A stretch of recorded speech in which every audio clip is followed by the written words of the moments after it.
Muy bien, pues vamos a empezar el estudio. Son las 8 y hay que premiar a los que llegan pronto, que cojan lo bueno que es al principio, luego a partir del minuto 5 ya la cosa está más fácil, ¿no? Muy bien, oramos al Señor y empezamos. Gracias, Padre Santo, por poder de nuevo reunirnos en torno a tu palabra, a esta hermosa epístola de Gálatas. Espíritu Santo, ayúdanos a entender, a comprender y a crecer en el conocimiento, Señor, de cuál sea tu voluntad para nosotros hoy. Bendice este tiempo y a los que ya estamos, así como a los que están llegando, que en el nombre de Jesús lo pedimos. Amén. Bueno, aunque llegamos hasta el versículo 6, pues recordemos un poco la epístola a los Gálatas. Pablo la escribe un año después de haber fundado la iglesia, porque le llegan noticias de que han llegado pues personas queriendo cambiar el mensaje y la doctrina, ¿no? En aquel tiempo, lo que hoy en día diríamos el evangelio era el pueblo judío. Ellos eran los que tenían el conocimiento, ellos los que tenían la palabra de Dios, y entonces se suponía que el Mesías iba a ser el libertador de Israel y el que iba a traer la salvación a todo el mundo. Pero claro, cuando Pablo empieza a predicar de que hay cosas que no son necesarias del Antiguo Testamento, pues los judíos, los más estrictos, pues estaban en contra de él. Por eso tuvo mucha oposición y le decían, pero si tú ni siquiera has conocido a Jesús, pero si tú ni siquiera has visto uno de sus milagros, tú al fin y al cabo no has conocido nada. Y bueno, Pablo, sin embargo, es verdad que conocía muy bien todo el Antiguo Testamento. Los fariseos que querían ser rabinos, él era de la tribu de Benjamín, él no podía ser sacerdote, porque los sacerdotes solo podían ser de la tribu de Leví, pero sí podría ser un rabino, un hombre que había estudiado la Biblia, y él estudió a los pies del más famoso maestro rabino que había en aquel tiempo, que era Gamaliel, ¿no? Luego la historia también hablaba de otro que se llamaba Gilel, pero Gamaliel es el que menciona la Biblia y él estaba allí, ¿no? Él conocía el testimonio de los primeros cristianos, aunque solo fuera por perseguirlos, él lo conocía. Él tuvo un encuentro personal con Jesús, él fue obediente al llamamiento y siempre estuvo comprometido con su fe. Es decir, uno puede aceptar una fe, pero uno no acepta que le apedreen en 3 o 4 lugares, que lo metan en la cárcel, que le den latigazos varias veces, si no es porque realmente él entiende y sabe que la fe en Cristo Jesús es la verdadera. Es decir, ahí es donde se ve la verdadera fe, cuando uno es capaz de pasar por el martirio, ¿no? Pablo firma las cartas y hoy nos toca estudiar el versículo 6, ¿no? Los 5 primeros versículos, que son lo que voy a leer un poco para coger el contexto, Gálatas 1 del 1 al 5, son la introducción, es la presentación. Dice Pablo, apóstol, no de hombres ni por hombres. Lo vimos hace 15 días de eso, pero no por hombres ni por hombres. Es decir, a Pablo no le dijo Pedro, oye, vete a predicar, o no le dijo Santiago, él fue porque el Señor le dijo. Por eso dice, sino por Jesucristo y por Dios, el Padre, que lo resucitó de los muertos. Y todos los hermanos que están conmigo a las iglesias de Galacia. Galacia era la región a la cual iba destinada esta epístola. No iba solo a una ciudad, sino eran varias. Y les mando un mensaje, gracia y paz sean a vosotros, de Dios el Padre de nuestro Señor Jesucristo, el cual se dio a sí mismo por nuestros pecados para librarnos del presente siglo malo, conforme a la voluntad de nuestro Dios. Y este versículo es muy interesante, porque habla el por y el para. Siempre tenemos que buscar, cuando estudiamos la Biblia, si hay un para, porque el para es el motivo. Y aquí dice que se dio a sí mismo por nuestros pecados, Cristo murió por nuestros pecados y para librarnos del presente siglo malo.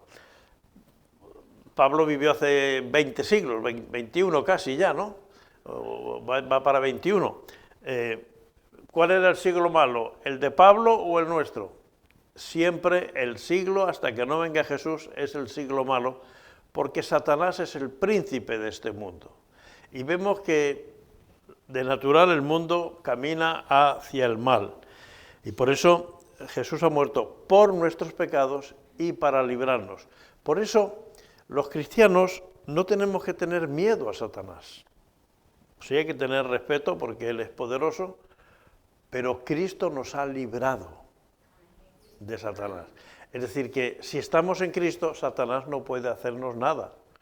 Es como que viene un niño en el recreo y quiere pegarle a un hijo, una hija nuestra, pero de repente está con nosotros. ¿Qué hace el niño? Se va. Pues nosotros tenemos al Dios Todopoderoso, a Jesús de nuestro lado.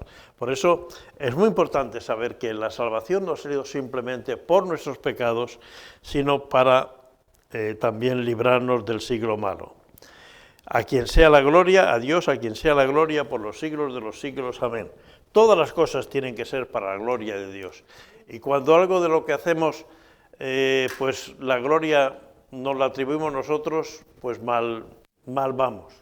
Toda la gloria es de Dios, porque por mucho que podamos hacer, Isaías dice que nuestras justicias son como trapos de inmundicia. No sé si alguien sabe lo que son los trapos de inmundicia. Bueno, ya lo explicaré otro día, porque hoy estamos todos muy limpios y muy curiosos. Hoy en día las mujeres usan compresas, ¿verdad? Mujeres usan compresas. En aquellos tiempos usaban trapos. Nuestras justicias son esos trapos tan sucios y tan inmundos. Y Isaías nos lo dice para que nos demos cuenta de que ante la santidad de Dios, lo mejor que yo puedo hacer no tiene ningún valor. Y que es un privilegio para nosotros el poder servir a Dios. Versículo 6 de Gálatas 1. Después de esa presentación, dice: estoy maravillado de que tan pronto os hayáis alejado de aquel que os llamó por la gracia de Cristo para seguir un evangelio diferente. El problema es que cuando los judaizantes, es decir, los que eran pro-judíos, pro-doctrina de antes de Jesucristo, entraron, ellos quisieron decir, bueno, muy bien, lo que ha dicho Pablo es verdad, pero además hay estas otras cosas. Además, el Levítico nos enseña que tenemos que guardar tales días de reposo, que tenemos que circuncidarnos al 8º día, que tenemos todo lo que hay. Y entonces, Pablo dice, en unos pocos meses ya os habéis olvidado de lo que os enseñé, porque Pablo lo que hacía era enseñaba con el Antiguo Testamento. No estaba escrito el Nuevo Testamento, con el Antiguo Testamento enseñaba cómo Cristo había venido a cumplir la ley para que nosotros no tuviéramos la obligación de cumplirla y pudiéramos entrar por la fe. Y dice, alejados del que os llamó. ¿Cree Pablo que se distancian de él? No, Pablo no dice, me habéis abandonado, no me habéis hecho caso. Pablo está diciendo, quien os ha llamado es Jesucristo. Y eso es muy importante.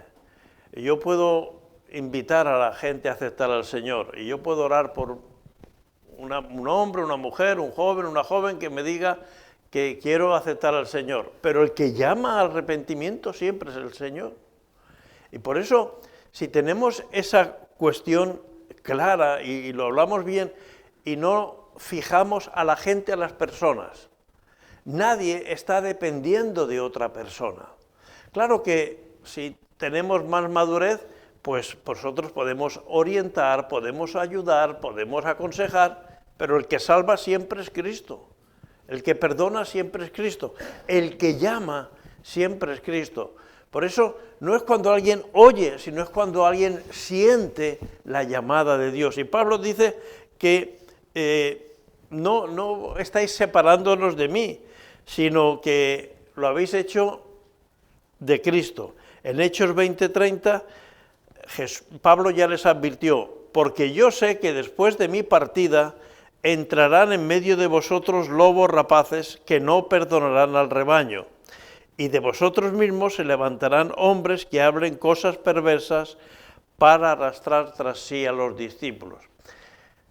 Uno de los problemas que tenemos, y yo eso lo he comentado varias veces, es que hay demasiada gente que quiere erigirse en ser pastor, en ser líder de una congregación, o en ser apóstol, o en ser maestro. Y hermanos, eso tiene que ser un llamamiento del Señor, eso tiene que ser de parte del Señor. En el Evangelio, los dones y los ministerios no es una cuestión de que por antigüedad te toca, o por méritos, o porque la gente así lo quiere. Los dones y los ministerios los tiene que dar el Señor. Pero Pablo sabía que va a entrar gente a querer tomar protagonismo. Y va a entrar gente a querer tomar protagonismo principalmente cuando la gente no está bien preparada. Si yo no estoy bien formado, si a mí ahora viene aquí a un astrónomo y me empieza a contar cosas de cómo funcionan las naves que van al espacio y la estación espacial y todas esas cosas, yo me voy a quedar con la boca abierta porque no voy a saber nada. Y pensemos que en aquellos tiempos la Iglesia estaba empezando y apenas habían escuchado durante unos meses los mensajes de Pablo, seguramente también de Bernabé y posiblemente de algunos de los acompañantes, pero no tenían. Entonces vino alguien y entonces empezó a hablarles del Antiguo Testamento, de la bendición del Señor, de que pongo delante de vosotros la bendición y la maldición. Si hacéis mi voluntad, tendréis la bendición. Eso lo dice Deuteronomio, y claro que es verdad. Y si no lo hacéis, y entra gente con doctrinas parciales. Y así han ido surgiendo las iglesias, las diferentes iglesias llamadas cristianas, porque la gente se ha dejado guiar por falsos maestros, por lobos, ¿no?, vestidos con pieles de cordero, falsos maestros que lo que querían era arrastrar a la gente. Por eso 2 Corintios 5:20, que es un poco el versículo, el lema de esta iglesia, dice, así que somos embajadores en nombre de Cristo, como si Dios rogase por medio de nosotros, os rogamos en nombre de Cristo, reconciliaos con Dios. Un embajador no puede decir lo que quiere. Por ejemplo, hoy el gobierno de España ha llamado al embajador de Irán para expresar una protesta porque están muriendo miles de personas por las manifestaciones en contra del gobierno. El embajador de Irán no puede venir y decirle, pues mire usted, a mí me parece... No, él llama al gobierno de Irán, ¿qué quieres que le diga al presidente de España?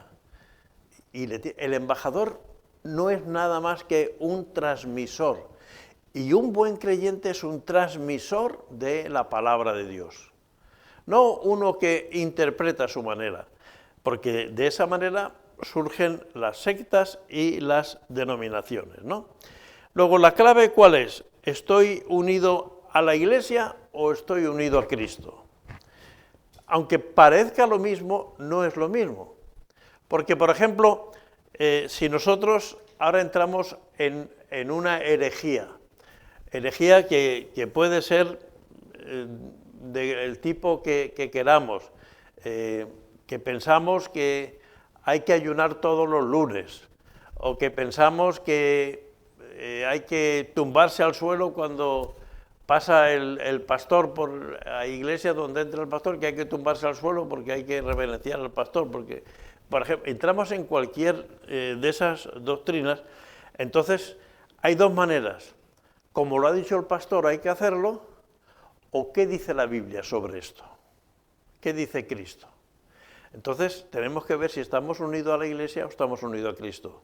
Si todos estamos unidos a Cristo, estaremos unidos a la Iglesia de Cristo. Y nadie nos podrá retorcer, nadie nos podrá doblar el interés, nadie podrá modificar nuestros principios, porque estamos sujetos a Cristo. Y de esa manera no surgirían pues, los adventistas o los testigos de Jehová o tantas y tantas religiones que hay. En Hechos 11, 21, 23 dice que la mano del Señor estaba con ellos y en gran número creyó y se convirtió al Señor. Llegó la noticia de estas cosas a oído de la iglesia que estaban en Jerusalén y enviaron a Bernabé que fuese hasta Antioquía. Antioquía es esa zona donde Pablo estaba predicando. Cuando llegó y vio la gracia de Dios, se regocijó y exhortó a todos a que con propósito de corazón permaneciesen fieles al Señor, fieles a Cristo, fieles al Señor. Bernabé aparece en Hechos 4 como uno de los cristianos que estaba apoyando a los apóstoles, y él fue el que vendió una casa y trajo su dinero, y luego Ananías y Zafira quisieron imitar, pero mal. Entonces, cuando se enteran los apóstoles que ellos estaban todavía en Jerusalén, que en Antioquía está habiendo, porque había mucha gente que se estaba convirtiendo y llegan esos rumores, le dicen, a ver, ves a ver qué está pasando. ¿Y qué ve Bernabé? Que Pablo estaba predicando el Evangelio de Cristo, que Pablo estaba uniendo a la gente y que permanecían fieles al Señor. Porque esa es la clave. Cuando llegamos a una iglesia, vamos de viaje o cambiamos de zona, vamos a una iglesia, tenemos que analizar qué evangelio se está predicando. ¿Se está predicando la palabra de Dios? ¿Se está predicando principios? Hay iglesias evangélicas que predican sobre principios éticos, como la bondad, como la honradez, como la ayuda social, cosas buenas, ninguna negativa. Pero eso también lo hacen las ONGs. Y nosotros, desde Cristo, podemos alcanzar la obra social, pero desde la obra social no alcanzaremos nunca a Cristo. Por lo tanto, el camino nuestro es, a través del Evangelio, podemos llegar, y si encontramos una persona y a esa persona le podemos dar un bocadillo, pues haremos bien. Pero nuestra misión no es dar bocadillos a toda la gente que tiene hambre, porque no vamos a solucionar el problema del mundo, ni el problema de Mallorca, no tenemos dinero. Pero si a una persona le ayudamos a conocer a Cristo, esa persona va a encontrar el camino de salvación a su vida.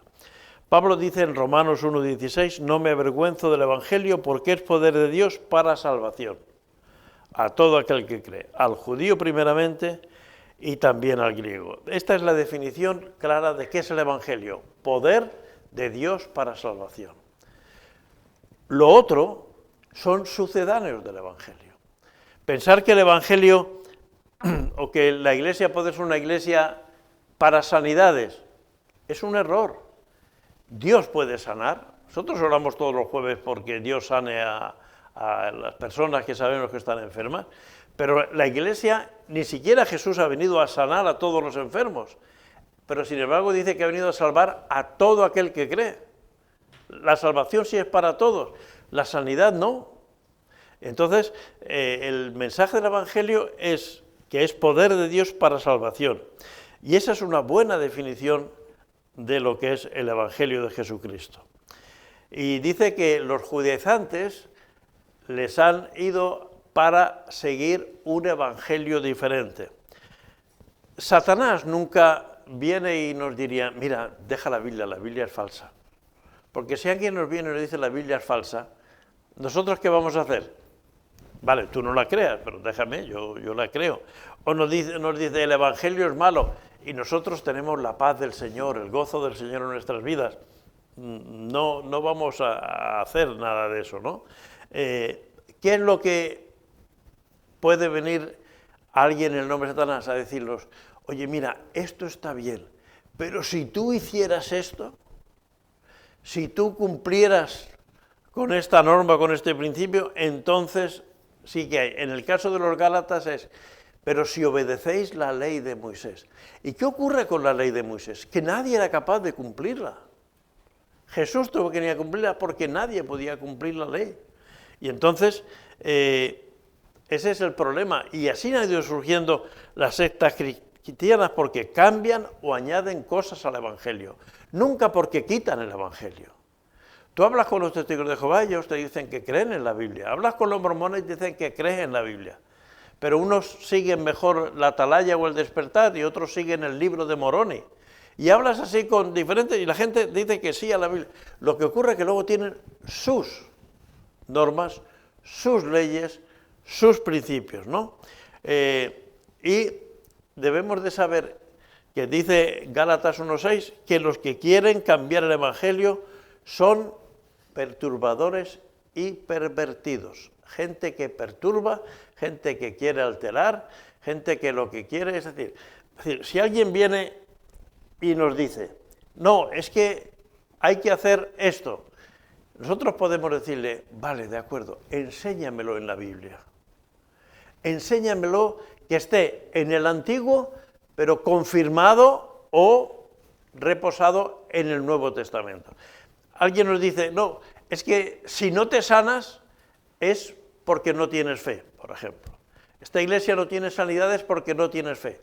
Bueno, ¿me lo puedes mostrar en la Biblia? ¿Qué pasó con José, el padre de Jesús? Era un hombre justo, era un hombre obediente.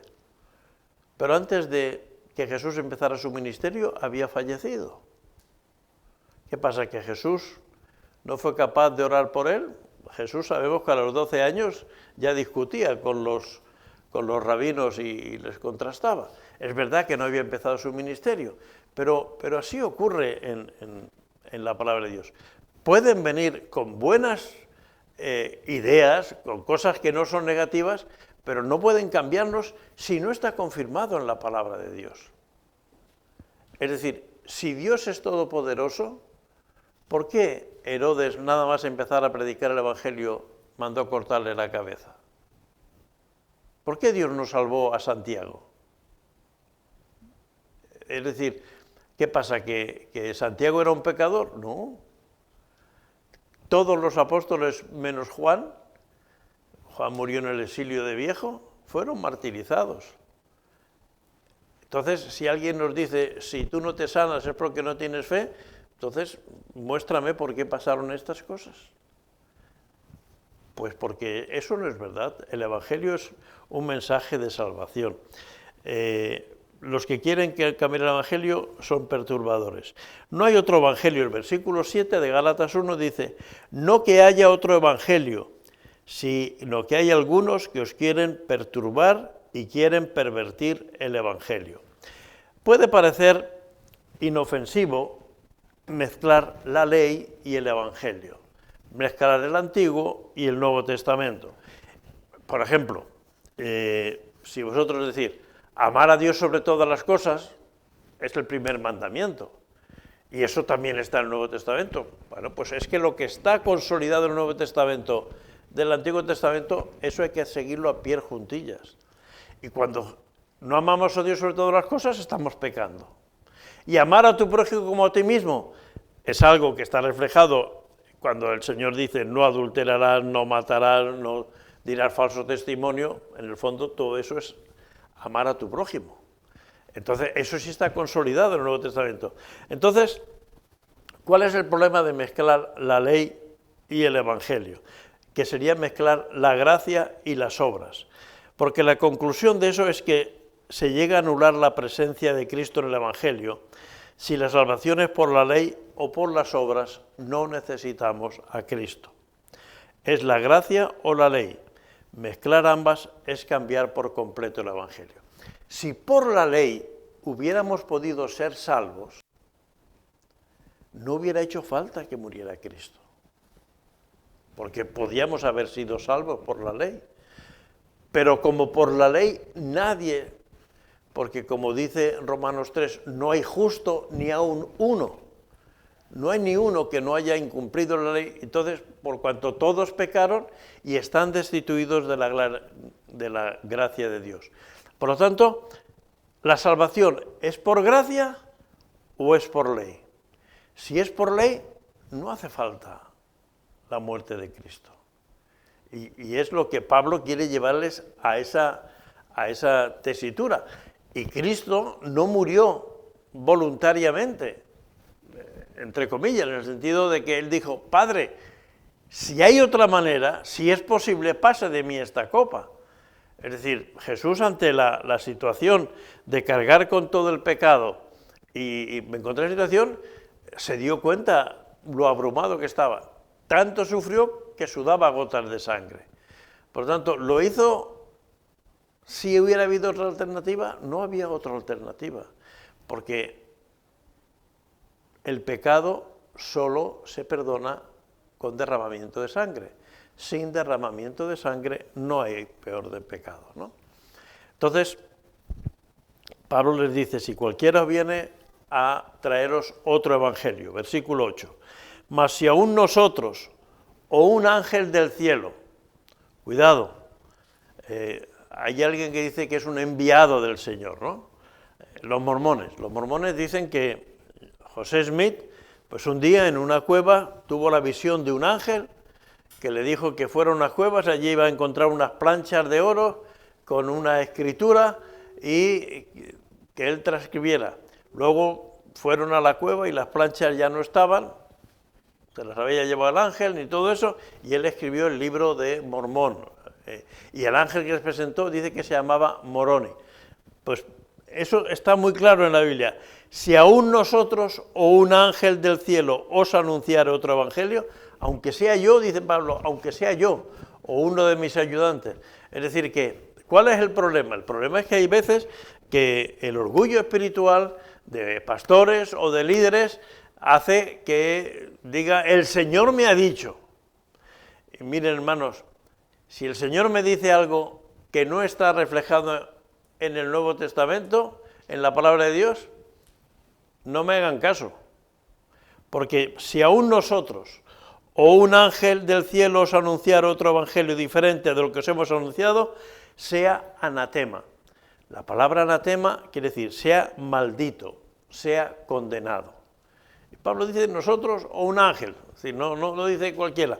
Por lo tanto, cuidado, hoy se promueve mucho el culto a los ángeles, no dentro de la Iglesia cristiana, pero sí en muchos entornos católicos romanos y esas cosas, además de a los santos y a las vírgenes, pues o a la Virgen, porque una de las contradicciones que a veces le preguntas a un católico, ¿y cuántas Virgen María hubo? Una.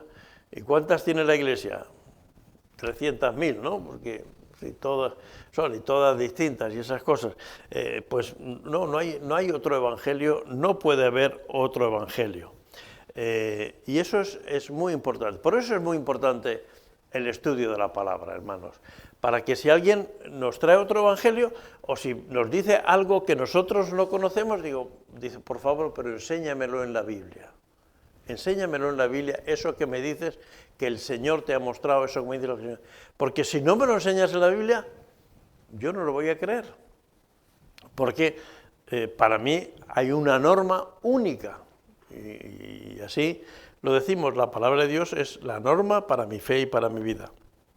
Segunda de Corintios 11, 13 a 15 dice, porque estos son falsos apóstoles, obreros fraudulentos que se disfrazan como apóstoles de Cristo. Esto pasaba en el siglo I, allá por el año 50, 60, apenas 20 años después de morir Jesucristo, ya estaban pasando estas cosas. Y no es maravilla, porque el mismo Satanás se disfraza como ángel de luz. Así que no es extraño si también sus ministros se disfrazan como ministros de justicia, cuyo fin será conforme a sus obras. Es decir, que no es algo nuevo, es algo que ha ocurrido siempre, que ha habido, por ejemplo, cuando estudiábamos en los jueces, veíamos cómo los hijos de Elí, pues se aprovechaban del pueblo y cogían lo mejor y aprovechaban y cogían las ofrendas y cogían la mejor carne y hacían grandes abusos. El Antiguo Testamento estaba, pero en el Nuevo Testamento siguió ocurriendo eso en las iglesias. Y primera de Juan 4:1 dice, amados, no creáis a todo espíritu, sino probad los espíritus, si son de Dios, porque muchos falsos profetas han salido por el mundo. Es decir, hay muchos falsos profetas que han salido desde el principio para luchar contra el Evangelio de Jesucristo. La derrota de Satanás en la cruz era una derrota definitiva. No podría ya nunca más él tener sujeto al ser humano si se acercaba a Cristo. Entonces la única manera es cambiar y torcer el mensaje del Evangelio. Versículo 9. Pablo dice, después de haber dicho, si aún nosotros o un ángel, dice, como antes os hemos dicho, también ahora lo repito. Si alguno os predica diferente el Evangelio del que habéis recibido, sea anatema. En el versículo 8 habla de sus discípulos o un ángel. Ahora dice cualquiera que predique otro evangelio, cualquiera que predique otro evangelio. Es decir, que por eso la palabra de Dios es el patrón para saber si la predicación que recibimos es el puro evangelio, un evangelio adulterado o cambiado. Hoy en día tenemos el Internet, ¿no? Algo tan potente, tan bueno y tan peligroso, ¿no? ¿Cuántos han escuchado mensajes cuando el tiempo del COVID? El COVID, ¿qué será eso, no? Ahora ya, cuando nuestros niños, cuando pasen 10 años y tengamos jóvenes aquí de 12, 15 años, nosotros hablaremos del COVID, porque es algo que ha marcado nuestra vida. Pero ya dentro de 15 años, los jóvenes que estén naciendo y viviendo no lo van a saber. Pero ¿cuántos han escuchado mensajes cuando vino el COVID de que venía el fin del mundo? Muchos, muchos. Esos falsos profetas, desgraciadamente, siguen predicando, muchos de ellos todavía en Internet. Pero cuando un profeta da una profecía en el nombre del Señor y no se cumple, en el Antiguo Testamento había que apedrearlos. Gracias a Dios estamos en el Nuevo. Para eso sí que todo el mundo quiere estar en el Nuevo y hacemos bien, porque no hay que apedrear a nadie, pero no hay por qué escuchar. Hermanos, cuando la gente... ahora hay una situación otra vez muy complicada en el mundo. Venía escuchando yo la radio cuando estaba viniendo por aquí y decían que Trump esta noche va a atacar Irán o va a hacer algo en Irán. En Irán está habiendo muchos problemas. Tenemos el problema de Trump con Venezuela, que quiere atacar Cuba, que quiere atacar Groenlandia, tenemos Ucrania, tenemos ahora Irán, en el Congo, en varios países de África hay grandes problemas, pero como son negros no nos preocupa, entre comillas, perdón, pero no son negros, son pobres. Si fueran negros ricos ya serían casi blancos, pero países pobres y negros nadie le interesan, pero hay guerra civil en Gabón, guerra civil en el Congo, problemas en Mali, que hay un ejército allí de Naciones Unidas, pero dicen que no se atreven a salir de su entorno porque hay mucho peligro. Es decir, pero los países pobres no. ¿Por qué interesa Venezuela? Por los venezolanos, por el petróleo. ¿Y por qué interesa Groenlandia? Porque hay muchos materiales de los que sirven para hacer móviles y para hacer chips y todas esas cosas. Es decir, en el mundo todo se mueve por el dinero y el mayor de todos los males es el amor al dinero y funciona así. Y hay gente que va a aprovechar para decir cualquier cosa. Hermanos, cuando digan paz y seguridad, entonces vendrá el Señor. Entonces vendrá el Señor. Y vendrá como ladrón en la noche, cuando nadie lo espera. Pero muchas veces hay gente que está diciendo esas cosas, ¿no? Por eso la palabra de Dios es el patrón y el puro evangelio. Y el Señor no nos dice que estemos pendientes de cuando Él viene, que estemos siempre esperándolo, pero pendientes de hacer su voluntad. Ese es el propósito y el plan de Dios. Versículo 10. Pues, ¿busco ahora el favor de los hombres o el de Dios? ¿O trato de agradar a los hombres? Pues si todavía agradara a los hombres, no sería siervo de Cristo. Recordad que Pablo, esto tenemos que irnos a Hechos 7 y 8, cuando juzgan y condenan a Esteban, y en Hechos 7, y la apedrean, dice que Pablo estaba guardando los mantos, porque claro, para apedrear tenían que coger piedras grandes y se quitaban los mantos y Pablo estaba allí guardando los mantos. Era como decir, no preocuparos, yo estoy aquí para ayudaros, para vigilaros. Estaba buscando el reconocimiento. Y Pablo en Hechos 9 lo que hace es ir al sumo sacerdote a pedirle cartas para tener autoridad para poder meter en la cárcel a los cristianos. En aquel tiempo no eran, decía cristiano, no sabía lo que decía, eran los seguidores de Jesús, ¿no?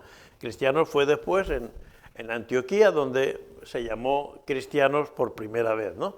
Pero para entenderlo, iba a los seguidores de Jesús. Por eso él dice, yo no busco agradar a los hombres. ¿Cuál es el problema hoy en día de muchas iglesias o de algunas iglesias?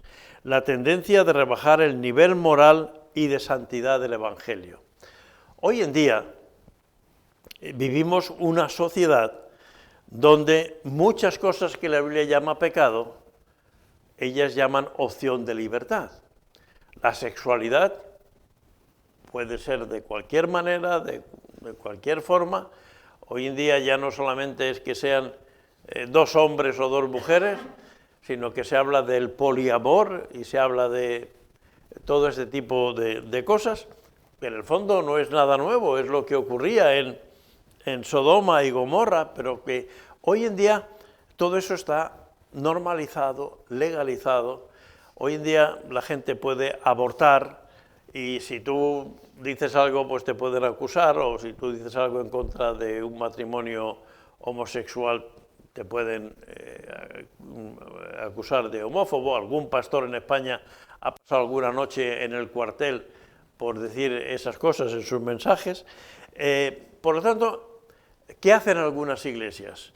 Pues intentar rebajar el nivel moral. Hay muchas iglesias que aceptan que haya matrimonios homosexuales hechos en las iglesias. No que asistan, porque si yo creo que viene un matrimonio, dos hombres o dos mujeres, y dicen somos pareja, yo lo que les diría, bueno, pues siéntense, escuchen el Evangelio y espero que el Señor les hable. Y si el Señor toca sus vidas, ellos van a saber lo que tienen que hacer. No podemos. Ahora, si yo le digo, no pasa nada, ¿quieren ser miembros de la iglesia? Bueno, muy bien, les voy a bautizar. ¿Y por qué han aceptado al Señor? No basta con aceptar al Señor. Aceptar al Señor es un cambio de conducta.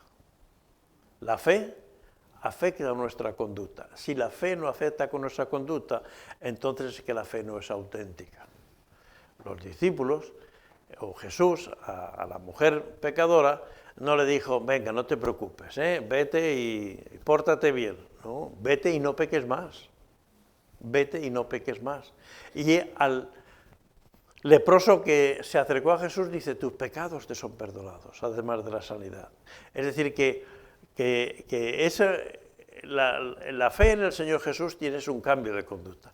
Y si para que la gente esté más cómoda en la iglesia, pues rebajamos y decimos a los jóvenes que no pasa nada, que te puedes ir a vivir con tu chica y así, o con tu chico y os vais conociendo y tal. No, eso la Biblia dice que eso es fornicación. Y diréis, pero es que eso todo el mundo lo hace. Sí, pero es que nosotros no somos todo el mundo, nosotros somos hijos de Dios. Por eso Pablo dice, ¿busco ahora el favor de los hombres? No busco que la gente esté contenta. Yo no busco que la gente esté contenta, yo busco que la gente esté fiel a los principios de la palabra de Dios, porque esa es la diferencia. Busco que agraden y sean siervos de Cristo. Colosenses 3, 22 24 dice, siervos, obedeced en todo a vuestros amos terrenales, no sirviendo al ojo como los que quieren agradar a los hombres, sino con corazón sincero, temiendo a Dios, y todo lo que hagáis, hacedlo de corazón como para el Señor y no para los hombres, sabiendo que del Señor recibiréis la recompensa de la herencia, porque a Cristo el Señor servís. A Pablo se le acusaba cuando decía estas cosas de que Pablo estaba de acuerdo con la esclavitud. Si cogemos este texto del siglo I y lo ponemos en el siglo XXI, es contradictorio. Pero en el siglo I no había empresas, lo que había era trabajo, y muchas veces para trabajar tenías que ser siervo, y si querías comer tenías que ponerte como siervo.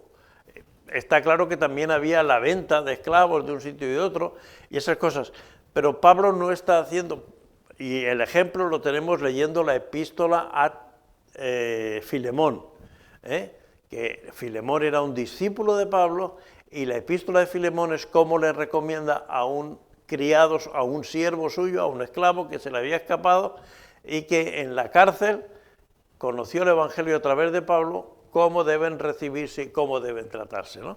Pero son siervos, pero sí que dice, no es para agradar a los hombres.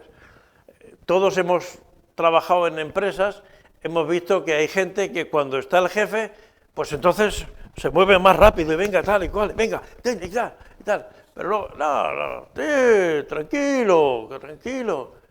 No, aquí hemos venido a trabajar y vamos a hacer las cosas. No vamos ni a rompernos la espalda cuando está el jefe, ni a quedarnos parados. Ser responsable. Eso es agradar a los hombres. Espiritualmente, ¿qué sería? Pues cuando estamos delante de algunos hermanos y tal, pues, ay, no, que el Señor te bendiga.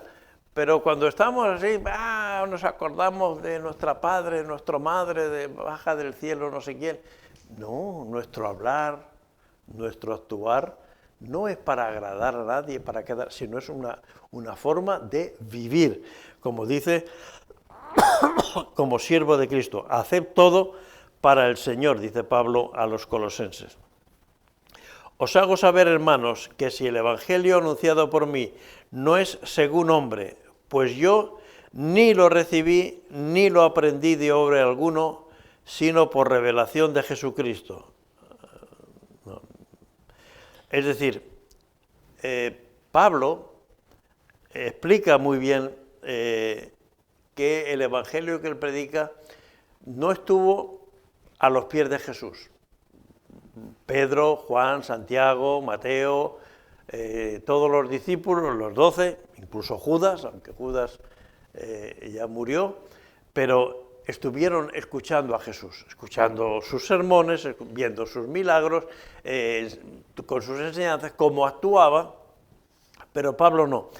Lo que Pablo hizo después del camino de Damasco, cuando Pablo llegó a Damasco, como sabéis, en Hechos 9, estuvo en una casa 3 días. Él, debido al resplandor que le cegó, quedó sin visión, no veía nada. Y el Señor le dice a un creyente que había en Damasco, Ananías, oye, ves a la calle derecha, en tal sitio, allí hay alguien que te está esperando.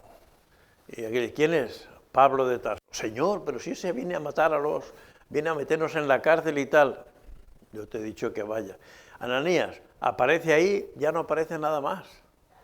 Él fue el que oró, bautizó a Pablo y él recibió el Espíritu Santo por la oración de ese hermano y dice que recuperó la vista, ¿no? Le cayeron como escamas y recuperó la vista.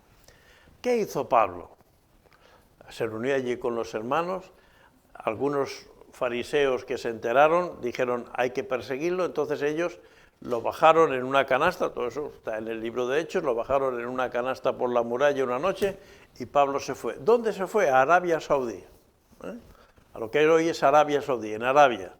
Se fue allí a un lugar tranquilo, un lugar sereno, no llevaba la Biblia, entre otras cosas porque no había Biblias, ¿no? Pero él la llevaba en su cabeza. Y entonces allí se puso a orar al Señor. Señor, ayúdame a entender. Porque yo nunca he hecho las cosas, lo veremos después, nunca he hecho las cosas con mala conciencia. Yo siempre he creído que lo que hacía era lo mejor, que cuando yo estaba allí viendo cómo apedreaban a Esteban, decía, estoy haciendo un servicio a Jehová para quitar a alguien que está yendo en contra de los principios de la ley de Moisés. Alguien que está... Yo siempre he hecho las cosas, entonces ayúdame a entender. Y él se puso a repasar y entendió que cuando Dios le dice a Eva que de tu simiente nacerá el que herirá a la serpiente en la cabeza, estaba hablando de Jesús. Y que cuando estaba hablando de la sangre de Abel que clama, estaba entendiendo que la sangre de Cristo cayendo, estaba clamando por la salvación. Y él así fue interpretando todas las profecías. Y entendió en las profecías que Isaías dice, mas él herido fue por nuestros pecados, molido por nuestras transgresiones. Y entendió que realmente Jesús tenía que morir y que ser el Cordero de Dios era el que moría cada día de la Pascua, de recuerdo de la Pascua de Egipto. Y entendió, cosa que los judíos estaban esperando un Mesías glorioso, estaban esperando lo que vemos nosotros. Pero para eso estuvo 3 años allí, apartado. Hoy en día, para entendernos, diríamos en un convento, no, estaba en un sitio de reposo, un sitio tranquilo, donde nadie le conocía, y él estaba allí estudiando, analizando, entendiendo, buscando el Espíritu Santo para entender todas las profecías y para poder predicar que la ley había tenido su cumplimiento en Cristo y que a partir de Cristo empezaba un nuevo tiempo, que era el tiempo de la gracia. Por lo tanto, hay 4 indicaciones de Pablo sobre el origen de su evangelio. Dice, no es según hombre, a mí no me lo ha explicado ningún hombre, no se ha recibido de hombre, no se ha aprendido de hombre, y es por revelación divina. Y eso es importante, todos tenemos que tener una experiencia personal con Jesús. Es cierto que, por ejemplo, imaginaros una persona que ha cometido pues un asesinato o varios asesinatos, ¿no? Hay un caso de un chico famoso en España, hace como 25 años creo, porque ahora hace poco vi un reportaje, que un día él leía muchas cosas de ocultismo y de magia y esas cosas, y él tenía una katana en su casa, ¿no? Y un día con esa katana mató a su padre, a su madre y a su hermana, ¿no? 17 años. Y bueno, lo juzgaron, lo metieron en la cárcel y al final fue a un centro de rehabilitación cerrado no recuerdo si era de Remar o de Reto, porque en la cárcel alguien le habló del Señor y él aceptó al Señor y se convirtió y pidió perdón por sus pecados y esas cosas. Entonces, claro, para él el Evangelio sí ha supuesto un cambio brutal, porque él tuvo que dejar toda esa literatura, tuvo que dejar toda esa maldad y anularlo, y sé que hoy en día está libre, está casado y está viviendo bien, y ya digo, hay un reportaje de televisión que habla, aunque los periodistas no entienden mucho eso del perdón y del arrepentimiento y todas esas cosas, pero el chico lo explica bastante bien y da testimonio de cómo conoció al Señor en esa granja. Claro, para esta persona el conocer a Cristo es un cambio brutal, pero para personas como yo, que hemos nacido en una iglesia evangélica, que hemos tenido una Biblia desde los 6, 7 años que hemos aprendido a leer y escribir, pues está claro que para nosotros el Evangelio es más llano, pero sí que un día tenemos que tener una experiencia personal con Jesús, porque si no hay esa experiencia personal de Jesús, nos creemos que somos perfectos, y nosotros también tenemos envidia, orgullo, vanidad, mentiras, o peores cosas también, ¿no? Entonces, hasta que un día dices, hombre, es verdad, yo no he matado a nadie, yo no he consumido drogas, no he hecho, pero yo necesito a Cristo. Todos necesitamos. En el caso de Pablo, él no había matado a nadie, pero él se sentía partícipe de la muerte de Esteban. Y por eso él dice, pero la experiencia personal con Jesús cambió mi vida, ¿no? Pablo recibió el Evangelio en el camino de Damasco cuando se le apareció Jesús. En Hechos 9 dice, levántate, entra en la ciudad y se te dirá lo que debes hacer. Cristo no le dijo a Ananías que le explicara el Evangelio, solo debía bautizar a Pablo e imponerle las manos. Ananías le dijo, hermano Saulo, el Señor Jesús que se te apareció en el camino de donde venías me ha enviado para que recibas la vista y seas lleno del Espíritu Santo. Su contacto con Ananías fue un testimonio de que Pablo había sido llamado por Cristo a predicar el Evangelio, ¿no? Y para Pablo, dirías, pero si nadie le había predicado el Evangelio. Bueno, los judíos o los judíos mesiánicos, como se llaman a los creyentes, en Jesús, pero que vienen de judíos, dicen que ellos no se convierten realmente, no hay una conversión, lo que hay es un conocimiento de la obra de Cristo en su vida. Bueno, la semana yo digo, bueno, pero tú tienes que arrepentirte de tus pecados, pero claro, yo dice, no, es que yo ya me arrepentía antes, porque en la ley también estaba el arrepentimiento, es decir, la ley llevaba al arrepentimiento. Lo que ocurre es que a partir de ahora sabes que tus pecados han sido cubiertos por Cristo y no tienes que estar pagando por ellos, ¿no? El contacto con Ananías fue simplemente una confirmación. Oye, el Señor me ha mandado, que lo que te ha pasado, y el Señor me ha dicho que esto. Gálatas 1, 13 y 14. Porque ya habéis oído acerca de mi conducta en otro tiempo en el judaísmo, que perseguía sobremanera a la iglesia de Dios y la asolaba. Y en el judaísmo aventajaba a muchos de mis contemporáneos en mi nación, siendo mucho más celoso de las tradiciones de mis padres. Pablo no esconde su pasado, no podemos esconder nuestro pasado, de hecho en Hechos se relata 3 veces su conversión, en Hechos 9, pero también en Hechos 23 y creo que es Hechos 26, ¿no? 26 y 27. Delante de diferentes gobernadores, él relata su conversión. En nuestra historia pasada es así. Y en Hechos 26, 9 es cuando él dice que él creía que era su deber. Hechos capítulo 26. Uy, ahora he tocado esto.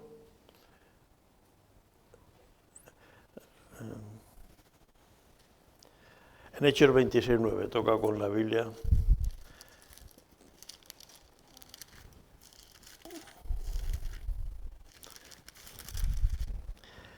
Dice, yo ciertamente había creído mi deber hacer muchas cosas contra el nombre de Jesús de Nazaret. Creía que estaba en su deber, que era su obligación.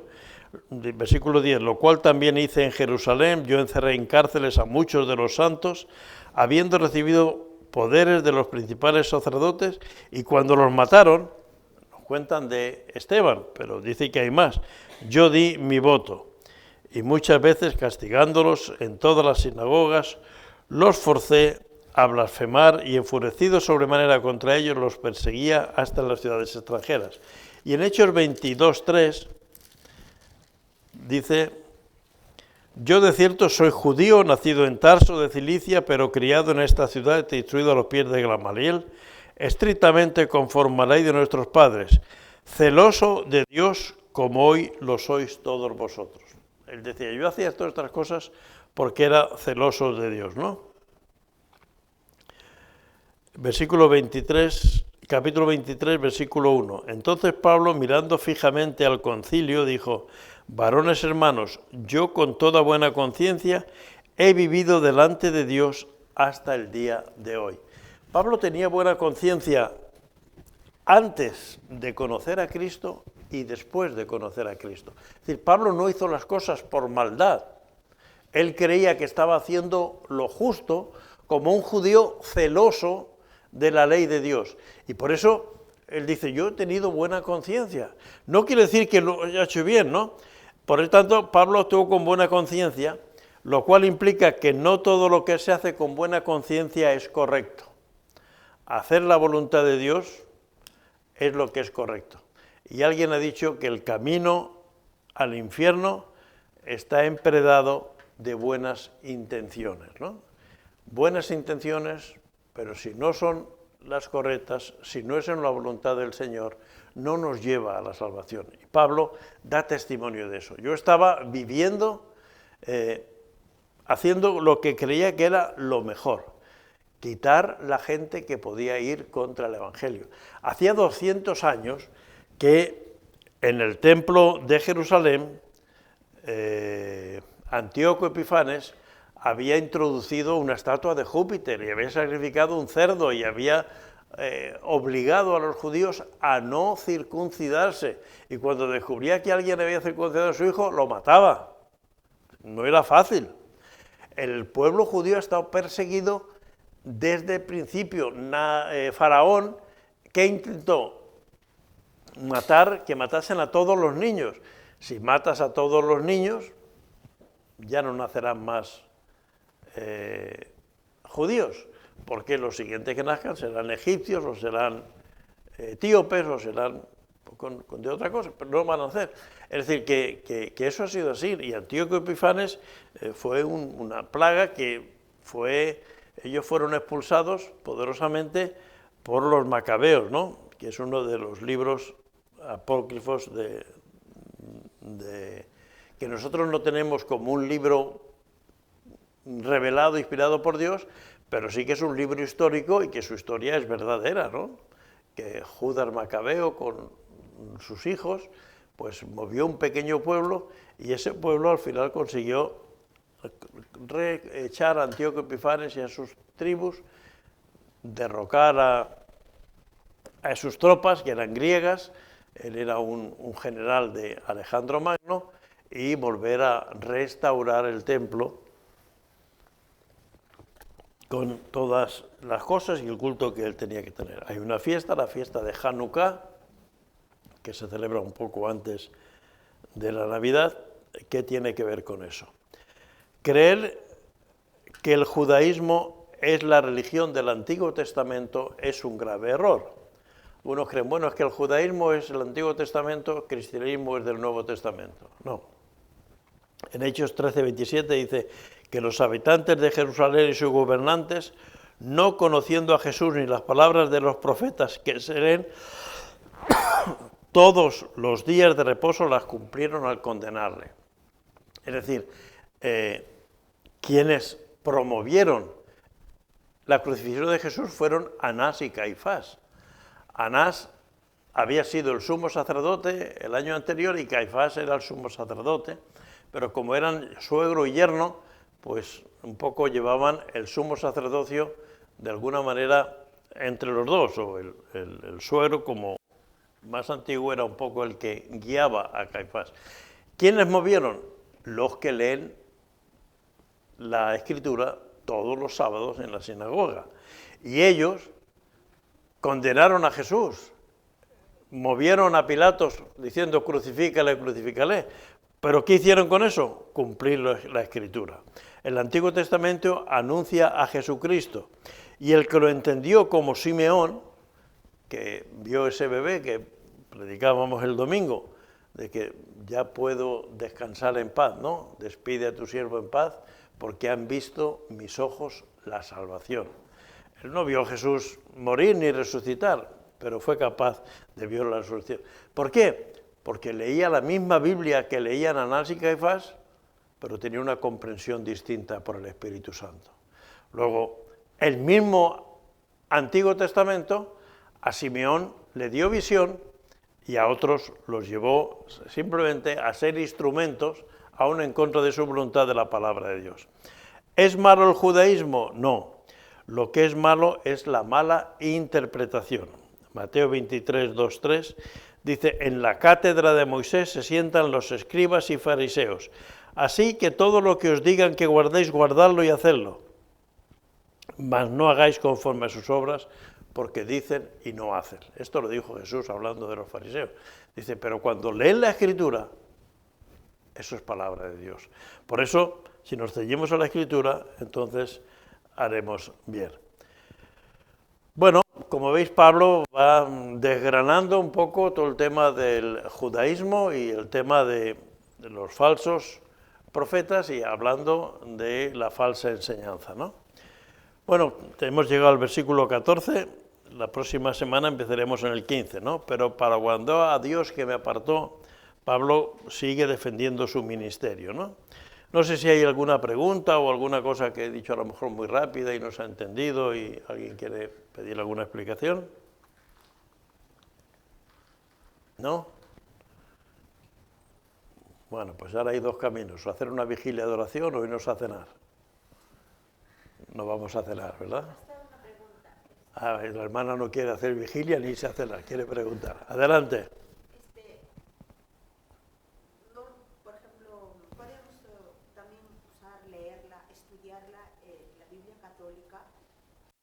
O sea, nosotros, por ejemplo, normal lo podemos estudiar, está conforme escrito con la Reina Valera. Sí, en general las Biblias católicas suelen tener buenas traducciones. Cualquier traducción que leamos de la Biblia tenemos que leer en la primera página si es una traducción de los originales. Si es una traducción de los originales, suelen ser buenas traducciones, porque son buenos profesores. A veces hay traducciones de traducciones, ¿no? Es decir, que alguien coge una traducción inglesa y del inglés lo traduce al castellano, ¿no? Por ejemplo, eso es el Nuevo Mundo, la de los Testigos de Jehová es traducida de inglés. Entonces, se puede leer la Biblia católica. Hay algunos libros en el Antiguo Testamento que la misma Biblia dice libro deuterocanónico. Deutero quiere decir fuera y canónico es el canon. Hay libros, como he dicho, el de los Macabeos. ¿Qué quiere decir? Que esos libros en tiempo de Jesús no formaban parte del Antiguo Testamento que se leía en la sinagoga. Eran libros de historia. Contaban, por ejemplo, el libro de Judith, el libro de Tobías, son libros, el libro de Macabeos, que tiene primera y segunda de Macabeos, pero esos pasajes ya, la Biblia misma, aunque sea dice que estos libros son deuterocanónicos, están fuera del canon. ¿Por qué las iglesias evangélicas no han introducido esos libros? Pues porque en tiempo de Jesús los sacerdotes no los tenían. Y como en tiempo de Jesús no se leían esos libros en la sinagoga, no los hemos introducido las iglesias evangélicas. Pero en todo lo demás es Génesis, Éxodo, Levítico, Números, Samuel, Reyes, los Salmos, Mateo, Marcos, Lucas, bueno, se puede leer perfectamente, no hay ningún problema. Van a cambiar algunas palabras, pero es como decir 12 o decir una docena. Bueno, en el fondo estamos diciendo lo mismo, estamos cambiando las palabras, pero estamos diciendo lo mismo, ¿no? El propósito, o sea, el significado es el mismo, aunque cambien algunas palabras, ¿no? Porque si traducimos cualquier palabra, pues cada uno daremos un matiz un poco distinto, pero no hay ningún problema en poder leer una buena versión de la Iglesia Católica. Muy bien, pues oramos al Señor. Padre Santo y Celestial, gracias por el testimonio de Pablo, que aún hoy sigue siendo útil para enseñarnos, por su compromiso y, Señor, por su claridad en el mensaje. Ayúdanos, Padre Celestial, a cumplir también nosotros nuestro ministerio en el día de hoy, en la ciudad de Palma y en el entorno en el cual tú permites que nos movamos cada uno de nosotros. Despídenos con tu paz y con tu bendición, que lo pedimos todo en el nombre de Jesús. Amén. Muy bien, Señor les bendiga.